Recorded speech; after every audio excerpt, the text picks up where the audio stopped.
What's up, everybody? It's Draymond Green. Make sure you subscribe to the Volumes YouTube channel below so you don't miss any more of this great content going forward. From Caleb Smith 12, what is your all-time favorite Steph and Klay moment? My all-time favorite Steph and Klay moment?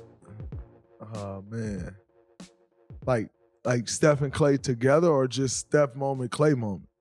Let's go Steph moment and Klay moment separately. Steph moment, my all-time favorite Steph moment was Game 4 of this year's finals. It's just like you saw something different. You saw that he wasn't going to allow us to lose. Like you just, like,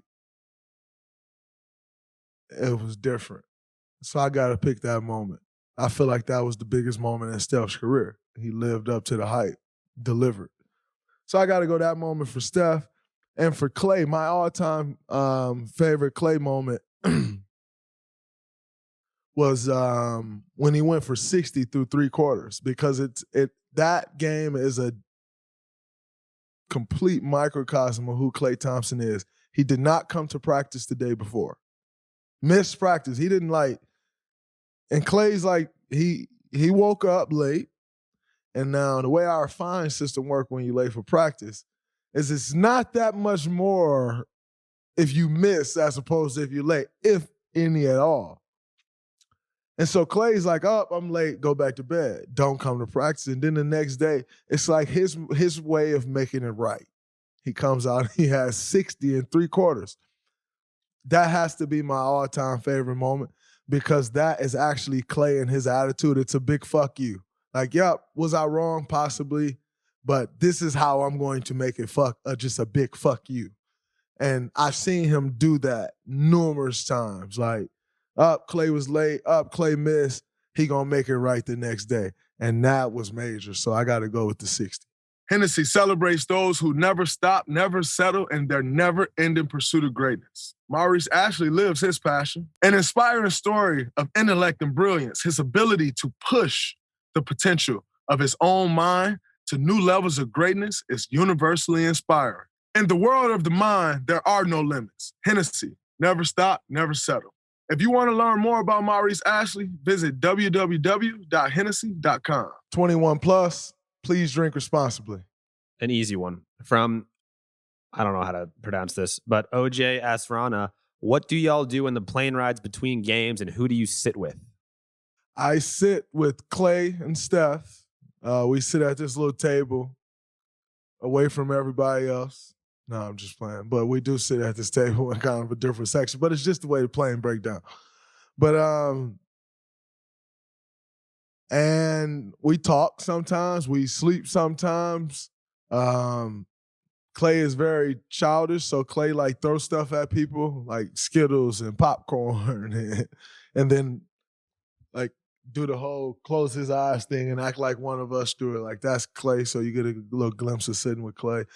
But I think, we have a ton of different conversations. Sometimes we used to play poker, but once Zaza left, actually Johnny West, but we don't have a fourth poker player. So we used to play poker. We don't do that anymore. Every now and then now, Klay and I play dominoes whenever Klay has the attention span of a 2-year-old, though, so he can only really sit for one game of dominoes. In fact, if you guys watch this, if you got Klay's Twitter, you can hit him up and remind him that he owed me $3,000. And I accept Cash App. I don't have Venmo, but I do have Apple Pay. I also have Zelle. Y'all can remind him he owed me $3,000. I'd appreciate it. C24 Jordans asks, have you ever had an argument with Steph or Klay, and how did you guys handle that? I had a million arguments with Steph and Klay. Honestly, we haven't had a ton of arguments because it's just not kind of how the personalities match up. I usually do most of the yelling. Most of the times, they'll usually ignore me to the point where if one of them is yelling or if I'm yelling and then one of them yell back, I'm not going to get into a screaming match with one of them. So at the point that I say something, and they disagree and they say something back, then they said something back, and that just is what it is. We keep pushing. Like, we're not just about to sit there and like scream and yell back and forth at each other. That's just not how we roll. So I usually do majority of the talking. Most of the time, it either leads to us having a conversation and discussing what I think, what they think, and how we can figure it out. If it's in a heated battle, a heat of the moment situation, and I'm like, Klay, stop shooting the ball, and he fucking cuss and yell back, then we just keep it pushing. I run on and he run on. Or if I say something to Steph and he get mad and snap back every 2 blue moons, then he said something back and I just run off and go on about my day. So not much. We don't argue much at all. It's just not really what we do.